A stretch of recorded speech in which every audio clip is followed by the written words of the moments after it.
Welcome to Tech Help Canada, where businesses come to support their growth. Today we're diving into some exciting news from the world of AI, sourced from Yahoo News. The Microsoft AI CEO just dropped a huge hint about GPT-5 and what we can expect from the next generation of AI models.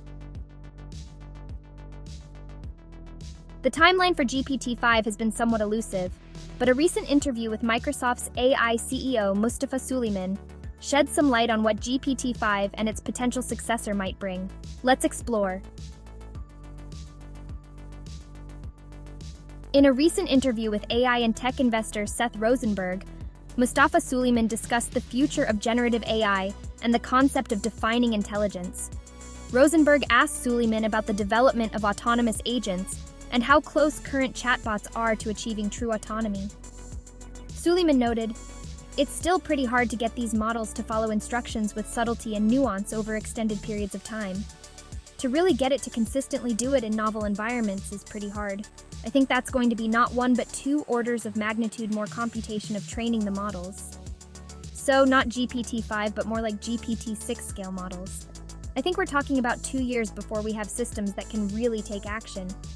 He emphasized that it might take until the development of GPT-6, approximately 2 years from now, for AI models to effectively follow instructions and perform consistent actions. Interestingly, Suleyman's timeline contrasts with a recent interview given by OpenAI CTO Mira Murati. Although Murati didn't explicitly mention GPT-5, she described an upcoming next-gen model, indicating rapid advancements.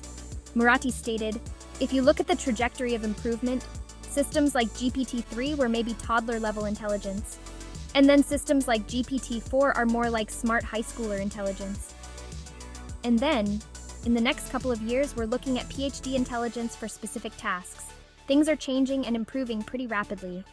It seems both Suleyman and Murati are discussing the next major advancements in AI, albeit with different perspectives on the timelines and specific model names. Suleyman expressed caution about the path to full autonomy in AI, saying, "First of all, I don't think we're on a path toward fully autonomous. I think that's actually quite undesirable. I think fully autonomous is quite dangerous. If you have an agent that can formulate its own plans, come up with its goals, acquire its own resources, just objectively speaking, that's going to be potentially riskier than not." He suggested that the future of AI might involve narrow lanes of autonomy, where AI agents handle specific tasks requiring reasoning and planning, but within strict boundaries. Suleyman believes regulation is key to maintaining control over AI development. Currently, Suleyman is working at Microsoft on projects like Copilot, focusing on fine-tuning OpenAI models and enhancing memory and personalization features. Having joined Microsoft in March, he brings his pioneering experience from DeepMind, where he was a co-founder and former head of AI before the company was acquired by Google. As for the release date of GPT-5, there's still uncertainty. GPT-4 was released March 2023, and OpenAI seems to be prioritizing the expansion of its ecosystem and exploring multimodal capabilities. Recent integrations with Apple Intelligence and plans for low-latency voice chat, as well as acquisitions hinting at future developments in the PC and desktop markets, suggest a broader focus beyond just the next model release. Thank you for tuning into Tech Help Canada. Don't forget to like and subscribe. Until next time, keep innovating and pushing beyond your limits.